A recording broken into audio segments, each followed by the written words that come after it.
am Vickie Perez-Segovia. And I'm Jessica Bishop. And you're listening to Through Dangers Untold, a monthly art podcast about traversing the precarious gap between art school and a professional, sustainable art career. What are we working on this week? Jess? This week I just came back from a little mini vacation that I took, and now I'm just working on some paintings and applying for a few things. You know, typical art week, really. What about you, Vickie?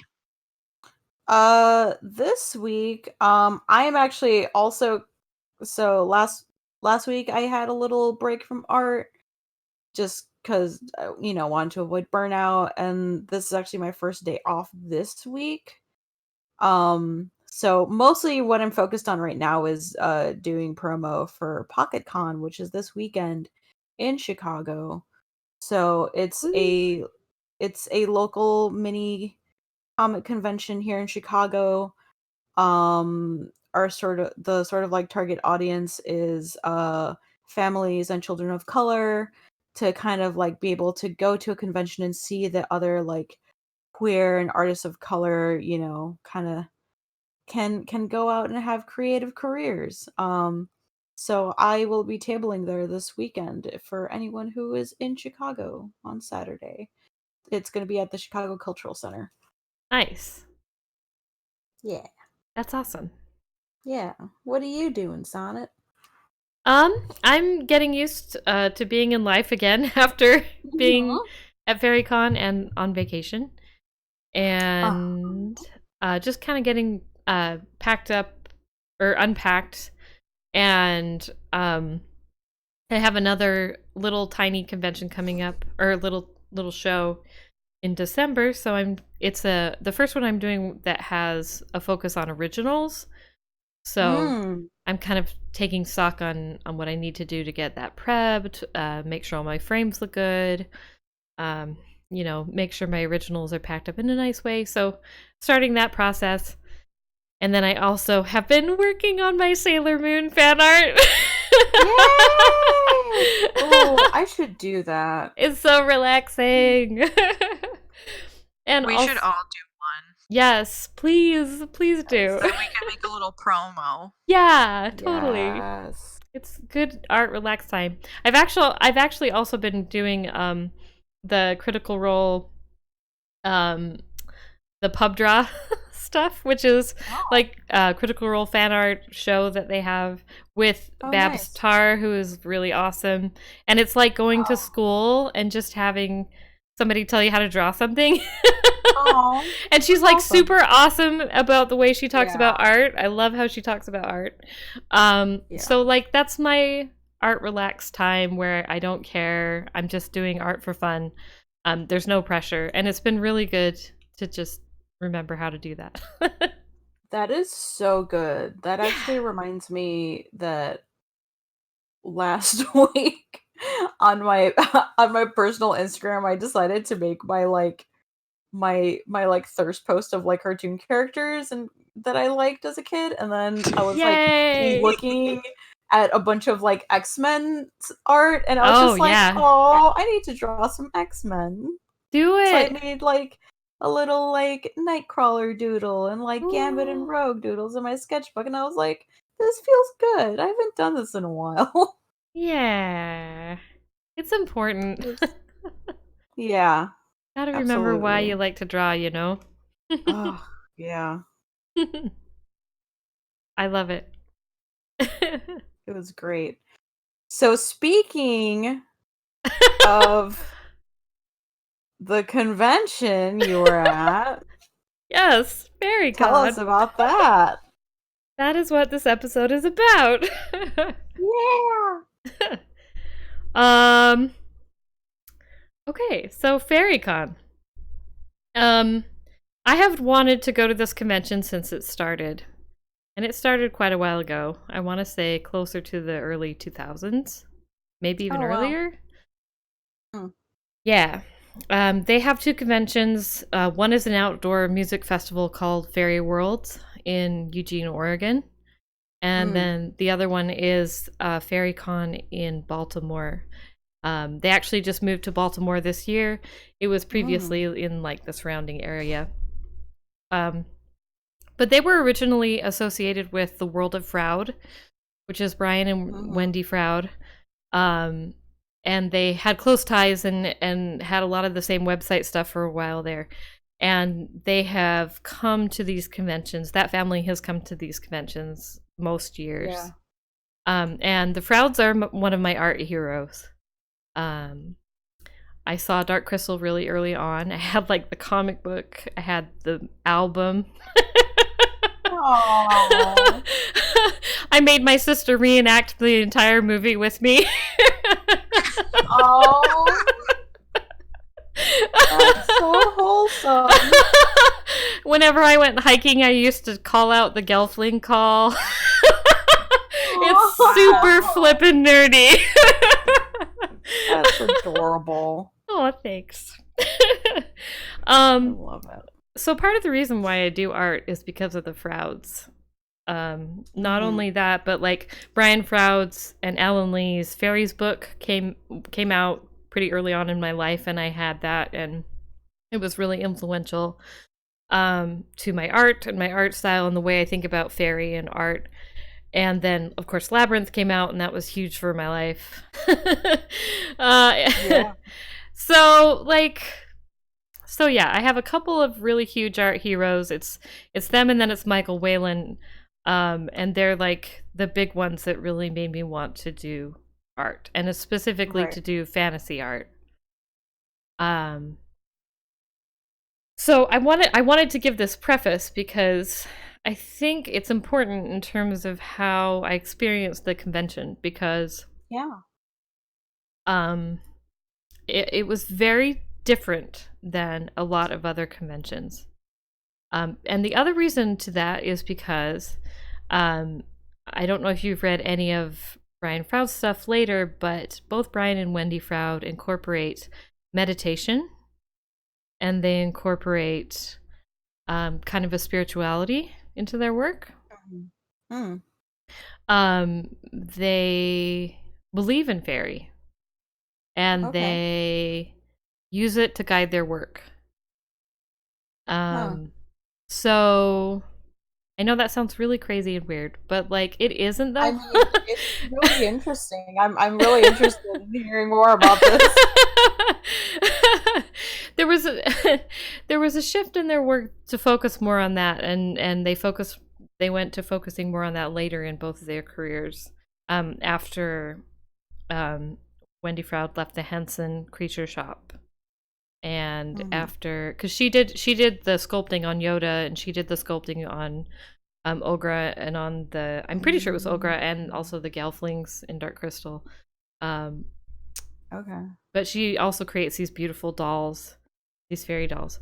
And both of them use intuition and like opening themselves up to fairy to make their work, which I always thought was incredibly cool and interesting, because it's kind of like reading tarot in terms of like tapping into symbol, tapping into archetype, tapping into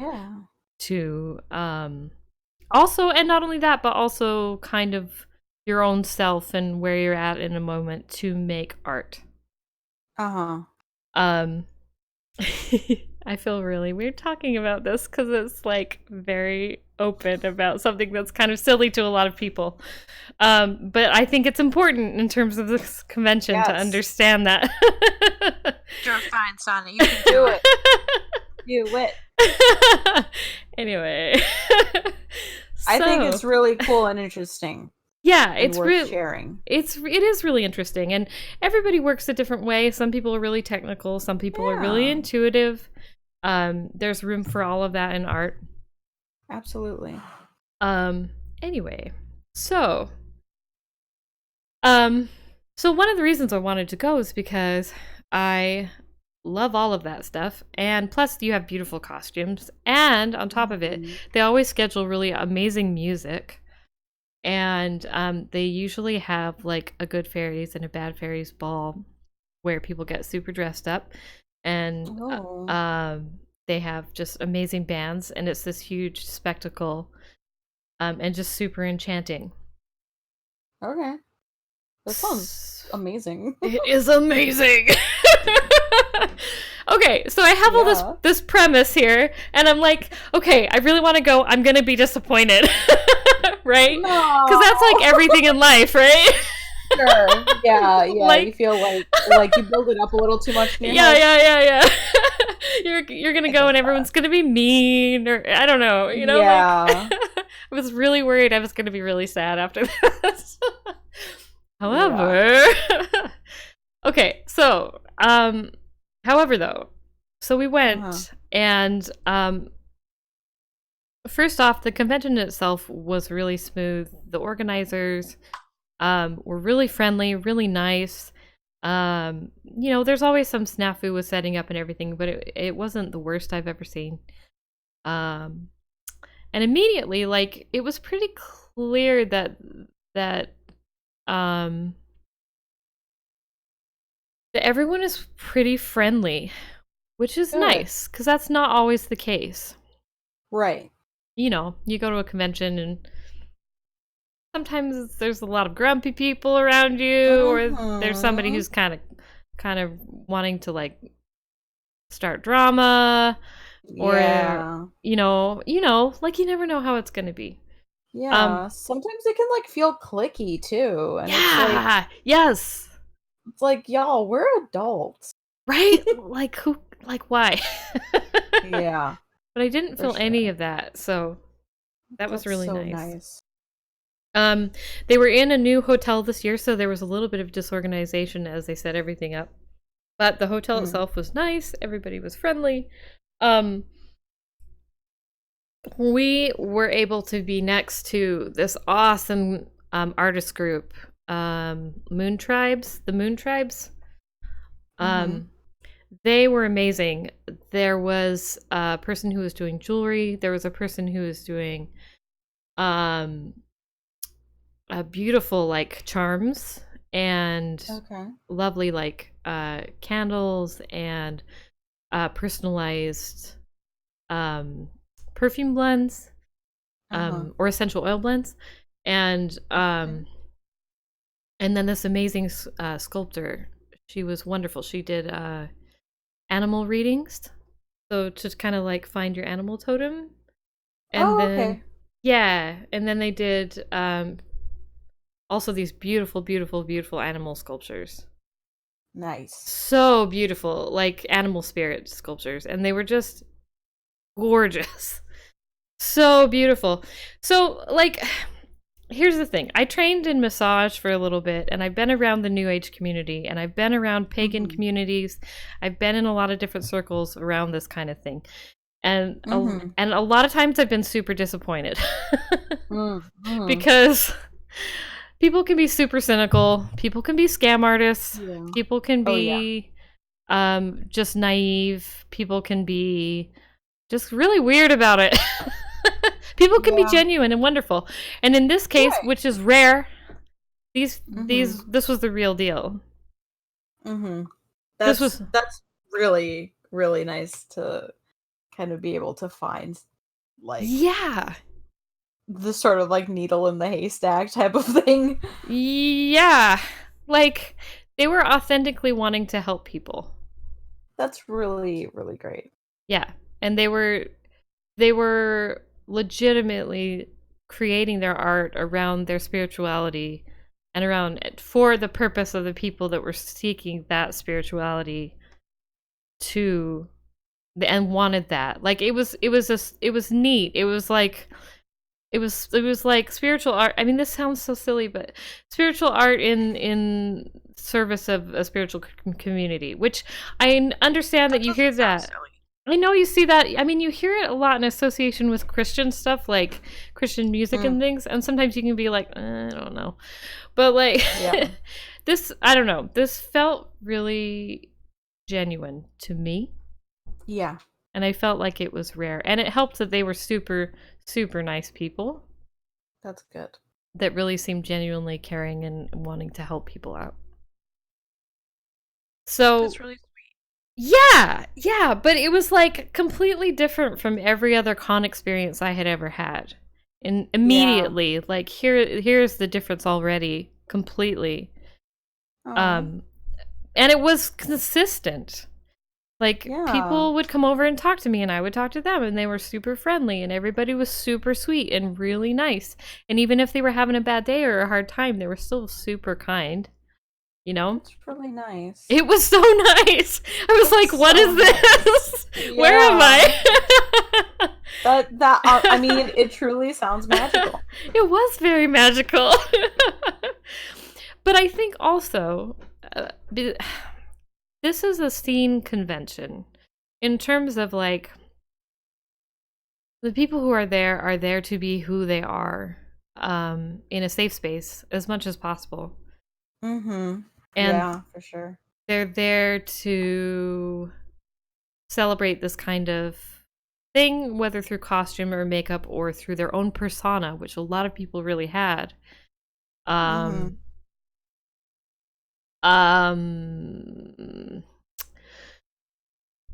So because of that, I think there was an intentional focus on creating a safe space and a safe community. Yeah. And on top of that, though, I think that applies to art in terms of like people were looking for something that touched them personally, and for things that might speak to them. Yeah. In that way, spiritually. Yeah. Or even just as through symbols and archetypes they resonated with, like a tarot card. Right. Yeah. So it's a different crowd and it's a different market than someone who's just looking for comic art. Mm-hmm. And as such, I mean, I did pretty well. Good. Yeah. But yeah, like it feels very much like I would say not that the experience is going to be similar, but in terms of like the depth of it as like a sort of like convention, it's like it feels like it has a very strong culture of its own, the way a lot of sort of like types of conventions will have. Yeah. Not necessarily like that it's going to feel like a comic convention or even like other fantasy art conventions, but like it sounds like it's very much like its own sort of like culture. Yes. At this point. Absolutely. Yes, it definitely did. And so I think if you're doing this show, if you're wanting to do the show, then I think keeping in mind that this is the kind of show that it is, I think you will do well if you're able to think about that. Like this is a show that, yeah, exactly, like what you said. Yes. Exactly. Awesome. So I mean, there were still issues, like the flow was kind of tricky because we had this crazy loop around. It was this strange setup. It was like a hallway, and we had tables in the hallway, and then it had rooms that didn't have a good flow, so people would get super lost, and it was hard for them to kind of find us in the back. But right. And I feel like people we were right outside of the guest of honor artists room. Okay. And so it was interesting. I feel like they were feeling like they're that they didn't do as well as maybe they hoped. I feel like there were a lot of vendors that felt that way. I see. Personally, I have a different point of view because I'm still starting out, so my my bars are real low. But I made the best I've ever made here. It's a small margin of better, but it's still like better. So for sure. So take that with a grain of salt. Take my point of view with a grain of salt in terms of actual income. It's not a highly attended show. As far as I could tell, they don't give out numbers, but as far as I could tell, that's probably in the range of like a 5,000 person attended. Okay. So it's kind of small. Yeah. But the fan base is really devoted. Yeah. I made more there than I made in Salt Lake Comic Con, and they have 100,000 people attending. So yeah, I mean, That's a pretty good ratio. Yeah, I feel like there's definitely going to be that sort of like sweet spot in terms of like attendance and like the type of like artist you are. It's like you just gotta kind of find like the show that's gonna work for you. Yeah, exactly. Looking for that market. Yeah, I mean, and it sounds like this is definitely going to be one of those shows that's going to be like a really great fit for you and like your work. Yeah. Like it from like how you're describing it, like it sounds like very much a thing of like you go and it's like, oh wow, I'm home. It was. That's good. It was. I had so many moments of like, I remember this. I remember how this feels. Yeah. I mean, on top of it, it has a heavy Renaissance Fair vibe. So, like, oh my gosh, there were several. There were several people. Yeah, like there were several people that looked exactly like people that both David and I know at the Renaissance Fair. They weren't the same people, but like that's wild. It was so crazy. And a bunch of them did Maryland Renaissance Fair, so we could totally talk shop about that, right? Because both David and I have done Renaissance Fairs. Yeah, so it definitely has all the earmarks of things that are very familiar and comfortable to me. On top of it, like, it was really cool because both the World of Fairies Fairy Festival in Elgin and this one, it was cool because I sold a variety of things. I can say now that I have sold at least one of all of my pieces except Dragonfly Tea. Which is awesome. Yeah, that's really amazing. Yeah. Each one of those art babies has found a home in terms of prints. Not originals, but prints. So yeah. Like I kind of think part of me was never expecting this to work. That's fair. So like art? Yeah. Okay. I still don't know, but like yeah. to have done that whole project and worked so hard on it and did all those pieces and then have people buy them is amazing. Yeah. It's amazing kind of closure to the project. Oh, absolutely. You know? And have people love them and respond to them and be like, oh, I love this. This is beautiful. It really speaks to me. You know, I'm going to take it home. This is going to be great. My daughter's going to love this. I mean, that's an amazing feeling. Yeah. So, and I had wanted this year to be about closing that project out because I felt like it wasn't done. Like I'd done all that work and I hadn't been able to sell it to people. Sure. So I feel like I've gained that this year in being able to get it out in the world, get it to people. I mean, I had people who were like, you should put this into an Oracle deck because it's already ready. And I'm like, I don't want to. Yeah. I mean, I'm just like, next, I want to. Yeah, I want to make a new one. I want to make art that is for that, you know? But absolutely. I think it's enough that people were buying them individually. Yeah. And that they liked it. Yeah, exactly. And like now you can and you've learned so much from doing all those. Yes. So it's like now you could go and make like an even better Oracle deck.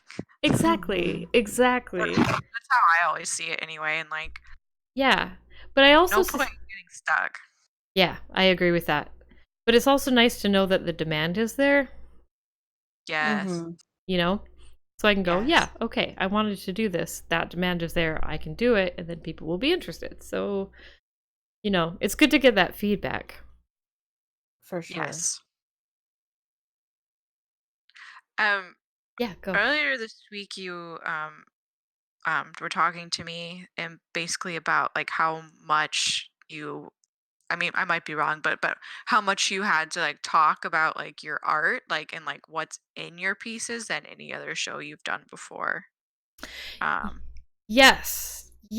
So here I am, we're listening to their pitches over here with the beautiful spiritual stuff, and I'm like, I've thought about all of this. Yeah. I think about all these things when I do the art. Like, there's so much I put into the art that is symbolic and has a meaning.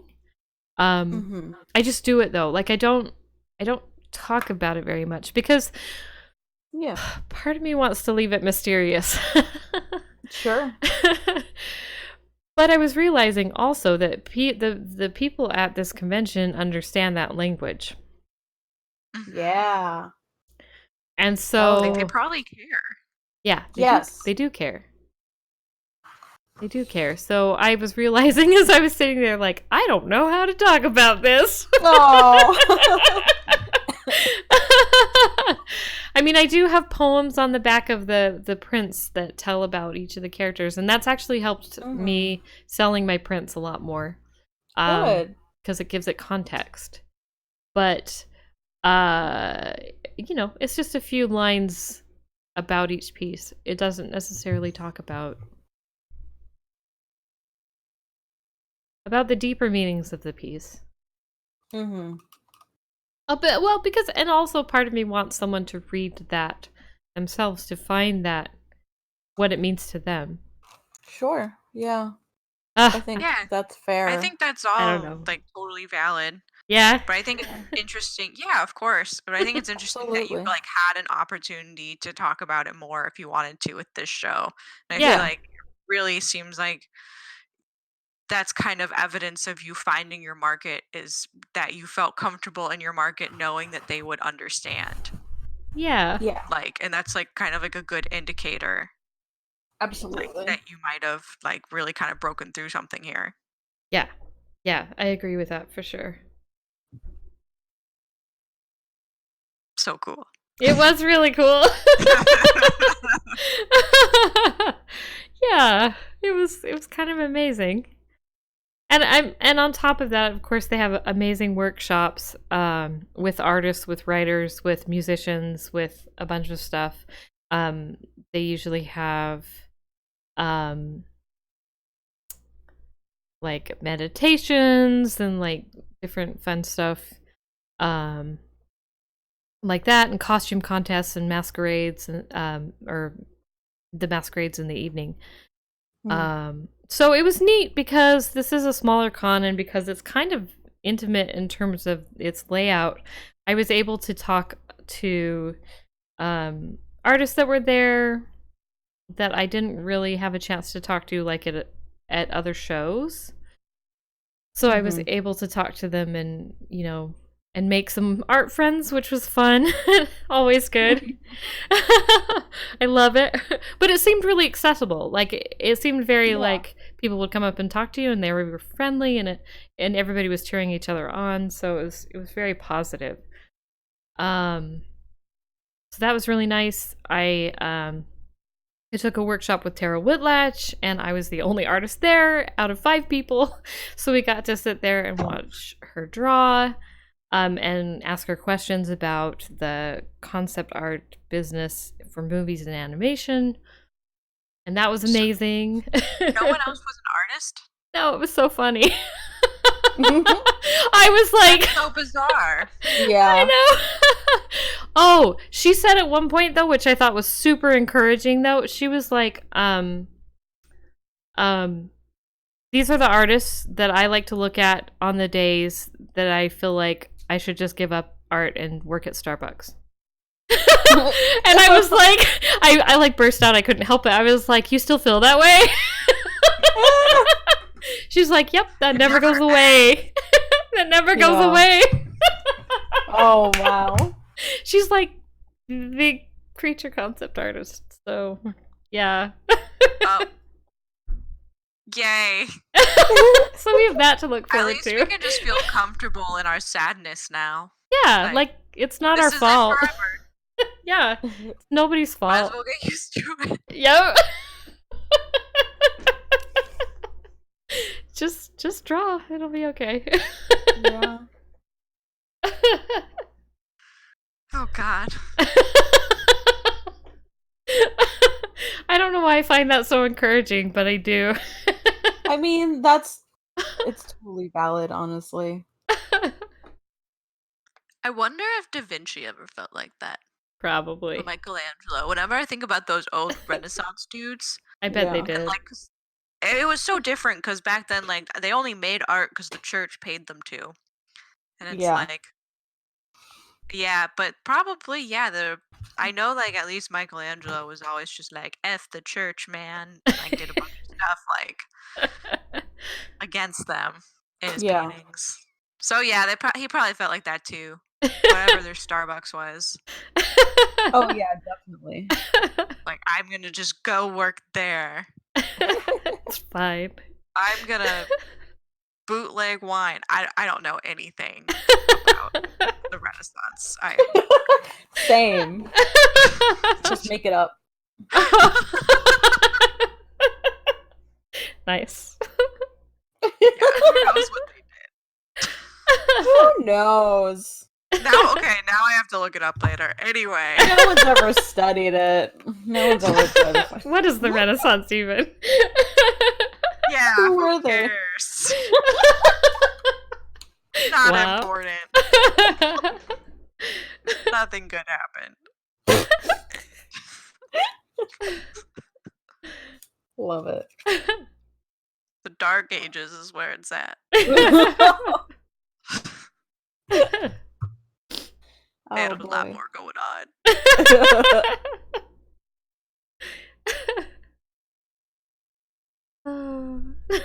I joke. But that's only true in Western civilizations. The rest of the world was fine.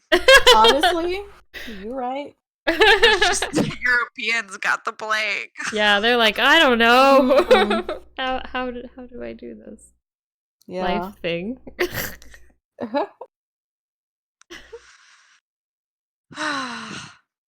So, Yeah. So do you think like you're gonna do more FaerieCons? I definitely talked to vendors and they gave me the New York FaerieCon. They said that one's really good. Or Fairy Festival. The thing is, most of these other ones are outside, which after doing the Fairy Festival this summer, it was incredibly hard. Yeah. It's Gross. just harder when everything is dusty and you have to Yes. clean it all after. No, thanks. Yep.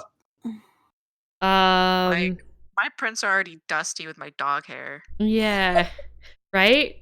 It adds an extra layer of hard. Mhm.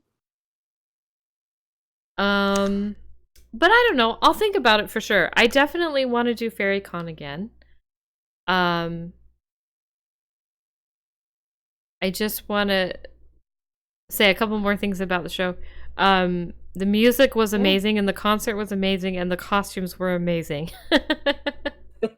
They were so inspiring and beautiful and awesome, and I definitely needed more costume. Next time. Also, I got to thank Wendy Froud for being such an inspiration, and she was super nice. So, Aww. That's you know awesome. that she was like, keep at it, you can do it. I was like, okay. Like running away. Like, I will. Running away. I was so scared. I was like, I will. She was Like when incredibly you meet nice. your hero and they're actually nice. Yeah, I was so Oh scared. my god. She was super nice. So the whole experience was super amazing and awesome. Baltimore was amazing. The food was delicious. The people were friendly. The sights were beautiful. It was just lovely. It was so lovely. One of the best con experiences I have ever had.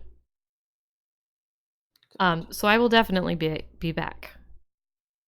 But yeah, other fairy festivals, I'm not sure. I don't want to. This one felt good. This one felt amazing, and it's definitely my market for sure. But I also don't know how many conventions I can, and shows I can legitimately do in a year. Without That's just fair. burning out, you know? Yeah, I mean, especially when you're looking for like certain types of shows that I feel like as like fairy conventions, it's like it's already a bit more niche than like, oh, fantasy convention or comic convention. It's It's really like small. it's not going to be like, oh, the top 5 fairy conventions in the Chicago area. It's more going to be like in the country. Yeah, exactly. Like I hadn't even heard about New York until they told me about it. So it's super local. Yeah.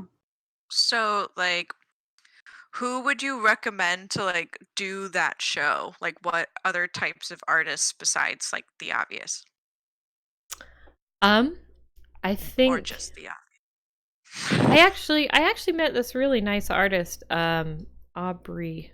I can't remember his last name. Aubrey Art. Anyway, he Aubrey. had, I can't remember. I should check this out. But anyway, he was super nice, and he had really nice work that was very, it had like fairy tale and folktale elements. It was fantasy. He had beautiful drawings. He had like elves and dragons and mermaids, and but also kind of a little more classical fantasy art. I would say if your art is romantic, if your art is more in like golden age of illustration style, if it is closer to Rackham and Dulac, if it is closer to John Bauer, or some of the Swedish or Scandinavian artists, if it is closer to kind of classical fairy art,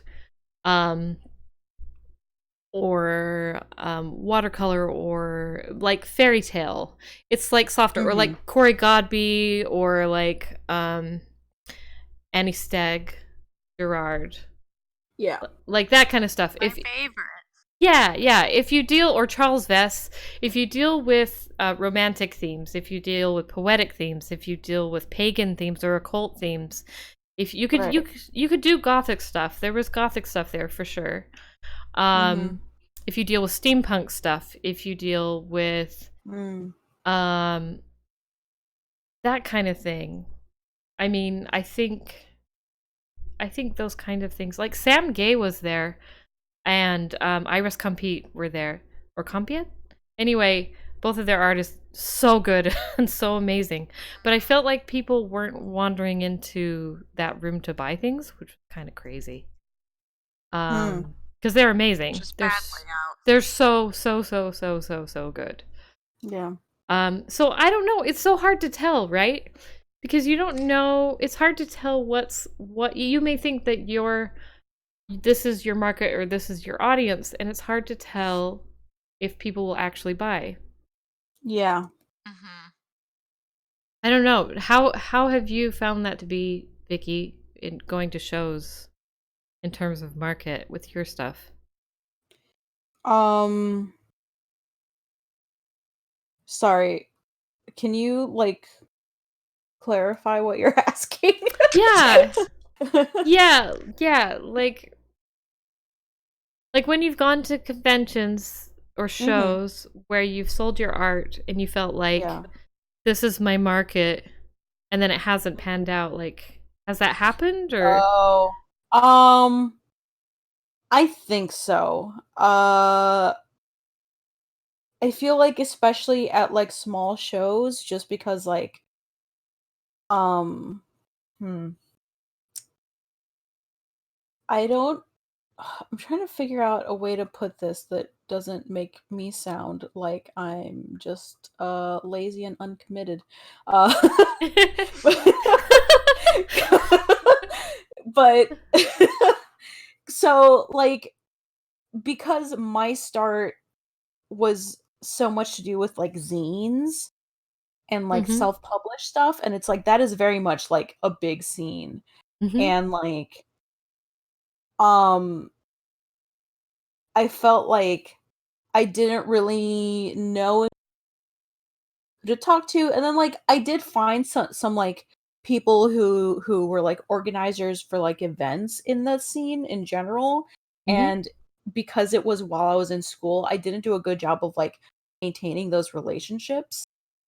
And so like since then it's like I've like seen like other artists that like I've seen at shows like since like a few years ago who have like definitely grown as artists because like they've made connections with like other artists who were already bigger, you know?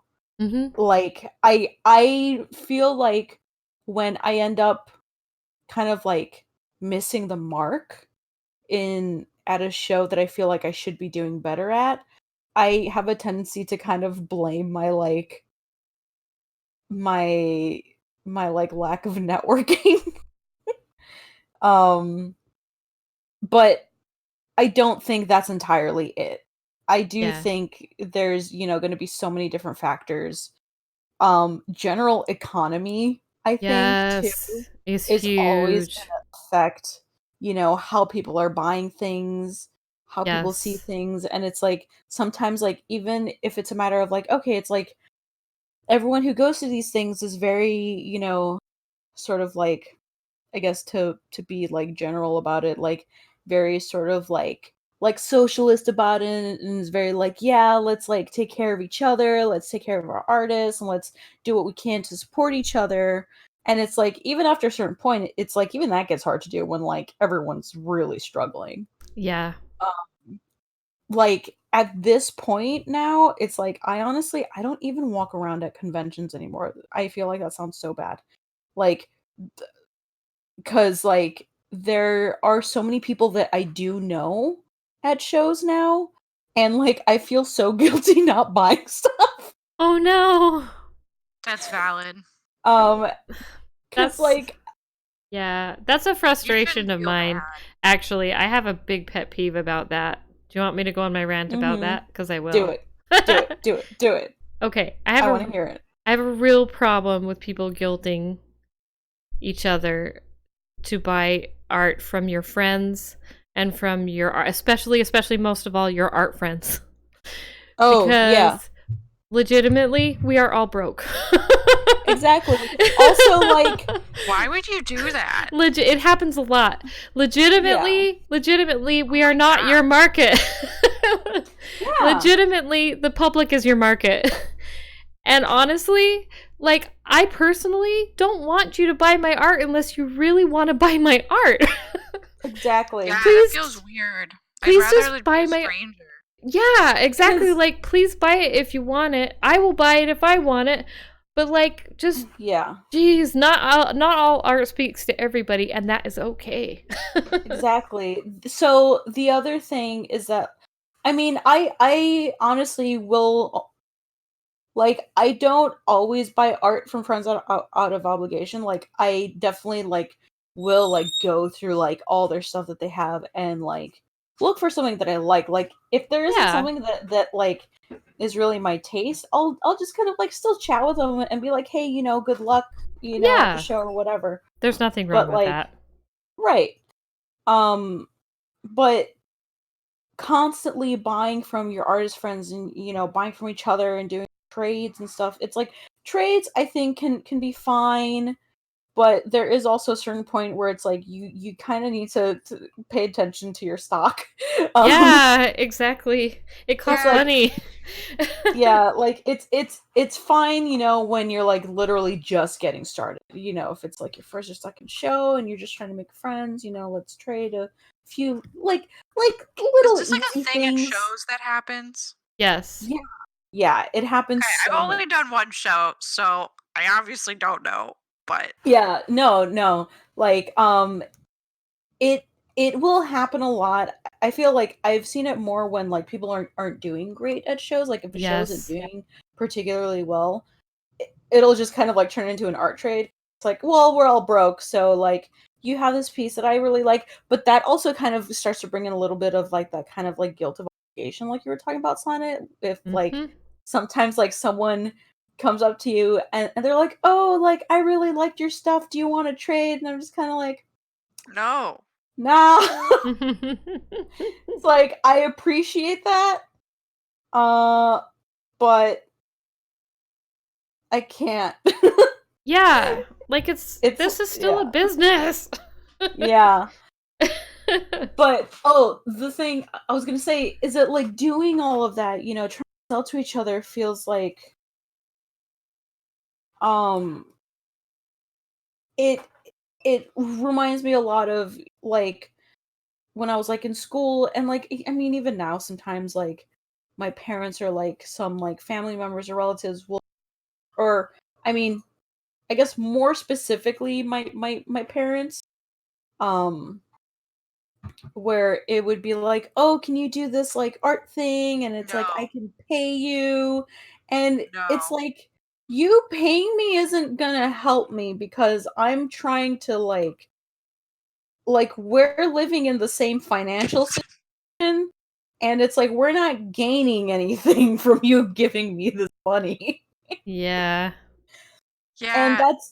No. that's like how it feels. It's like we're all just circulating the same $10 amongst this group of artists, you Exactly. know? And it's like, no, it's like we need to market to an actual audience who cares about what we're making and who wants to Exactly. invest in it. Exactly. We're worth it. That Or is when people, oh God, no, I'm about to go on a tangent. No. do it. Oh God. No, just when Tangent people time. are like, I saw your art and I really like it, but can you do this instead? Oh, stop. Like why? Ooh, Why would you say that? Yeah, that's yeah. And bad. sometimes it's just like out of left field too. I know, right? It's like, huh? That doesn't make any sense. Yeah. Uh, yeah. No. Ah, Yeah, and like no one should ever make you feel guilty. I mean, like you can't be if artists just are selling to each other, then everyone's gonna be poor forever. Yep. yes. And no, everyone is struggling, whether you're an artist or not, and like Mhm. expecting other people to, I don't know. And like a trade thing is weird. Like being like, I want your stuff. Will you take my stuff in return? Like an art is so subjective. So it's Yeah, like you're it just happens. assuming the other person likes your stuff. And like Yes. even if it's great, it doesn't mean that they like it. Right. Right. Yeah. Uh, ugh. Yeah. Oh, I was gonna say, Vicky, you're right though. The economy is really down, and I think it's really Mhm. down for people who are at conventions and Oh, for shows. sure. Yeah, I feel For like I've sure. seen a lot of people complaining about not making as much these last 2 years. Definitely. Like even at like smaller shows that were my sort of like little like hidden gem shows where I was like, "Ooh, it's like it's a nice free table. It's super small, but like, ooh, I still make sales." This last round that I went to some of those shows, like there was like almost no traffic or like no sales for not just me, for a lot of people. Wow. And it was like, ugh. Oh no.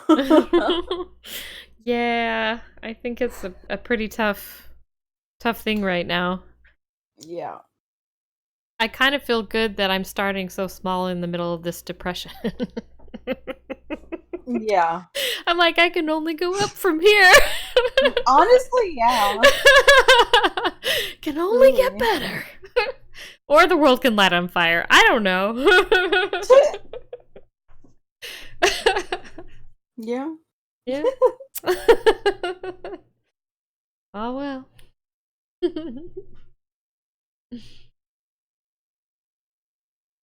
So I feel like I talked a lot. That's You good, gave though. us so much information. It was a really fun show. I highly recommend it. It was really fun, but I also had a lot of other things going on that made it super fun for me. So it's not entirely business-ness. I danced like I was in high school. It was amazing. Oh. How do you dance like you're in high school? Like a very nerdy pretend goth girl. Good. Please describe every movement. I will not, but Please describe every movement. Tell me the names of the moves. What they look like. There were glowy lights on people's costumes. It was so cool. God, I love that. I'm imagining that video that's been on YouTube forever of the goth rape kids dancing under a bridge. Oh, Yeah. the cyber goths. Yeah. I don't know if I've seen this actually. I think you need to link it. Oh boy. Oh my god. Honestly, I bet it's like one of the generic gifts you can probably just look up on Discord. Oh, I beautiful. found it. Oh, perfect. You found it already? Oh, good. Yep. There's like 3 different gifs of the same video. Here, just watch the video. Oh, yeah. Oh, yeah. It's pretty great. I'm pretty sure that was me at FaerieCon. Just with less black and more fairy clothes. Yep, exactly. Yeah. And also broken knees because I'm old. Alright, well, these people in this video aren't that young. True. But they know how to get down. That's right. Honestly, yeah. The confidence that exudes from them. You know, and that was I mean- really fun. Like you felt comfortable enough to be a big dork. Yeah. Honestly, confidence is all you need when you dance. Seriously, it's fun. That's why I don't dance.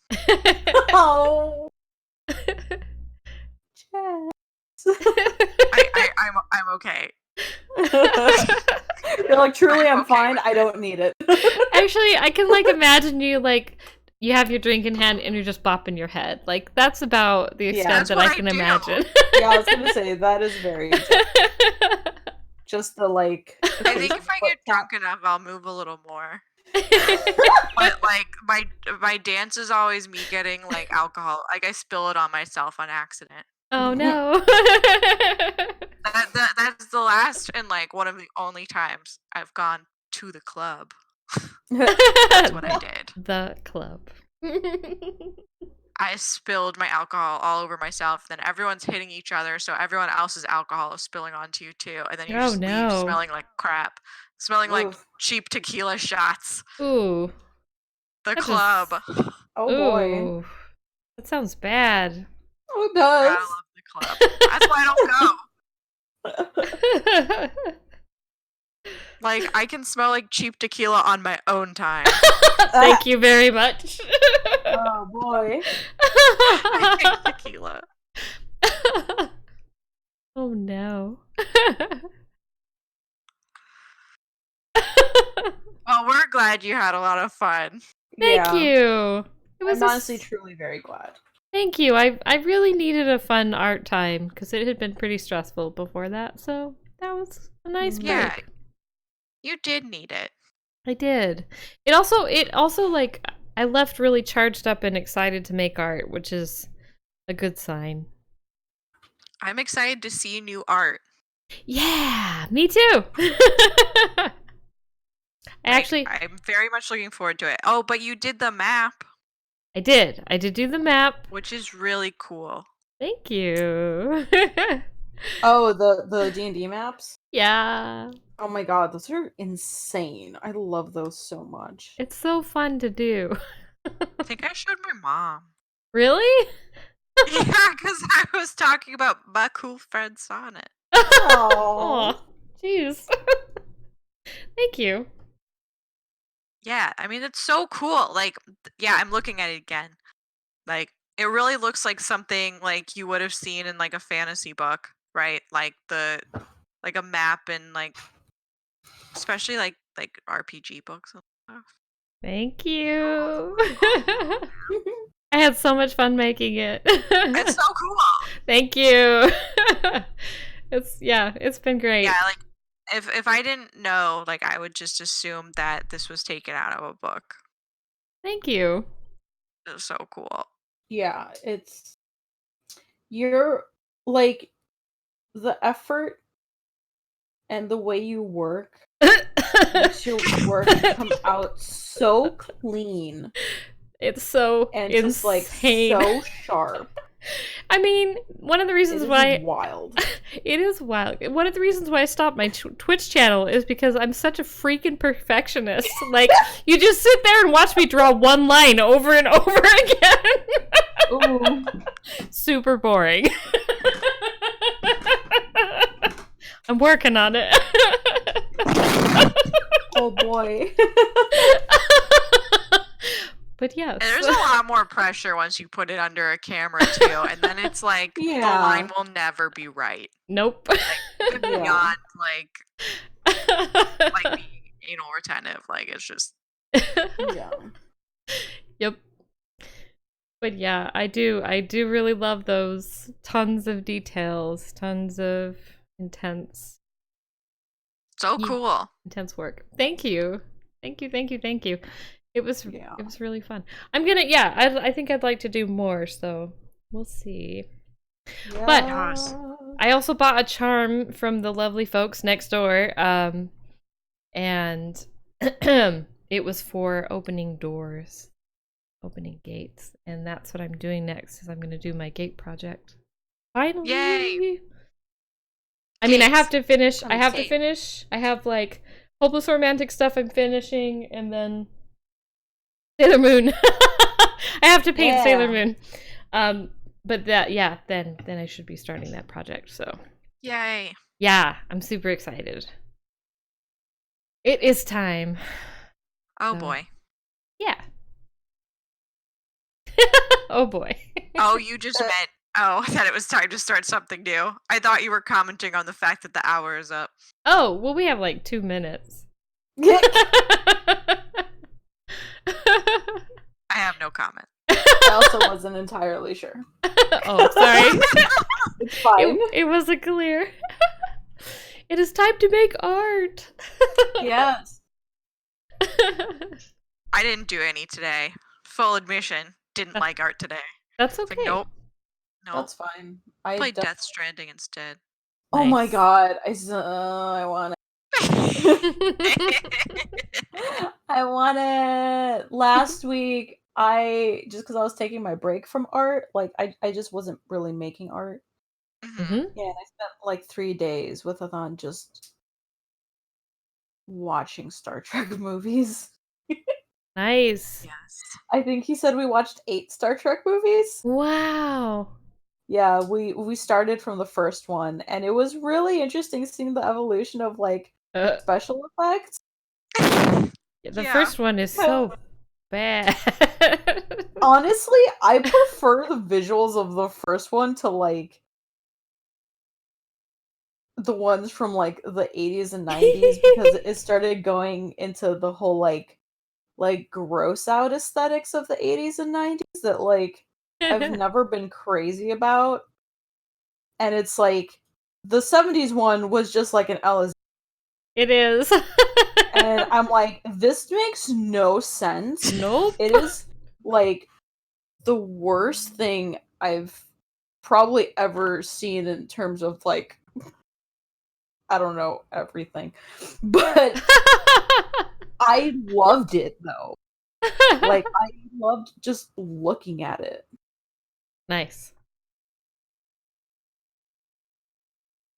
But yeah, it was just really trippy in like a very kind of like fun way. Like I liked it because it felt like I was watching just like a moving like old sci-fi book cover. Yeah, I can see that for sure. Yeah. but I just like, old sci-fi in general. So I think that's why I liked it. And it's like, and then it got towards like the 80s and 90s where, while granted there were definitely some like really like well done like puppetry and like animatronic stuff and whatever, because that's what was like blowing up around that time, but also it's like a lot of the aesthetics of the 80s and 90s were, let's make this as gross as possible. Yes.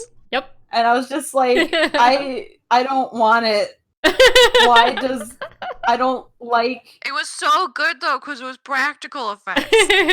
yeah, like it was done beautifully. Like the quality is amazing, but I'm also just like, I can't even begin to imagine the thing that this creature looks like it crawled out of. So slimy. See, yes. that's why I love it. The slime aesthetic. We need to go back to it. I can't do slime. Well, then you can't do slugs, can you? Oh, wow. No, I Can't can't. handle it. Oh, no. I can't. That's Shots fired. that's 100% your wheelhouse. You're like, please keep them over there. Yeah. I mean, I think they're very cool. They're very beautiful and interesting. But Until they slime you. until they slime you. That happened to me. Oh. Oh, no. Yeah, it took forever to wash the slime off, and like Gray just walks up to me in the sink and he's like, "Have we learned a lesson today?" I was like, "Yeah, point taken. Don't pick up the slug." I mean, it's fine to pick them up if you're like hands wet and shit. Wow. Never again. It wasn't even a banana slug. It was a common garden slug. They're still Oh. very sticky.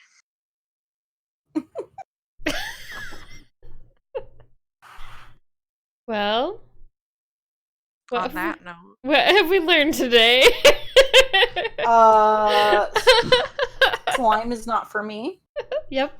I can respect it Mm-hmm. and admire it. I just cannot do it. Yeah, fair. that makes sense. Also, FaerieCon is a magic wonderland. It is. It's a total magic land full of fairies and delightful people. Please go if you can, because it's fun. If you like that kind of thing. Yeah, honestly, It sounds fun. It's so sounds like a fun. blast. I had such a good time. Jess, did you have a lesson for us before we go? Oh. No. No lessons. No, I'm not feeling like learning today, guys. That's cool. Fine. I love how that accidentally became like an official thing. or like re-sign off. Like, well, what we learned today. That's actually really cute. I'm writing it down. Yeah. What we All learned right. today. I am cute. so I mean- tired. We did originally intend for this to be for students, so So that makes sense. That's true. It's on brand. Yeah. On that note, you've been listening to Through Dangers Untold. Our logo was created by Karen Hodo, and you can find her online at kmhododesigns.com. And you can find me at sonnettshelline.com, and also on Instagram, Twitter, and Facebook at Sonnett Shelline. And Vickie, where can they find you? You can find me anywhere on the internet as Vixtifer. My website is vixtifer.com. Support me on Patreon so that I can keep guilting myself into not forgetting to post things at patreon.com/Vixtifer. Twitter at Vixtifer, Instagram at Vixtifer, Facebook.com/Vixtifer, etc. Nice. oh, Yes. and me. Also Jess. You can find me on my website, which is jessicarubishop.com, And you can find me on Instagram and Twitter at JRUBishop, which is just my initials and my last name. Nice. Excellent. And thank you so much for listening, and I hope you'll join us in December. Let's see, the 11th is when we'll be meeting again. And thank you again, and we will see you next month. Yay! Bye.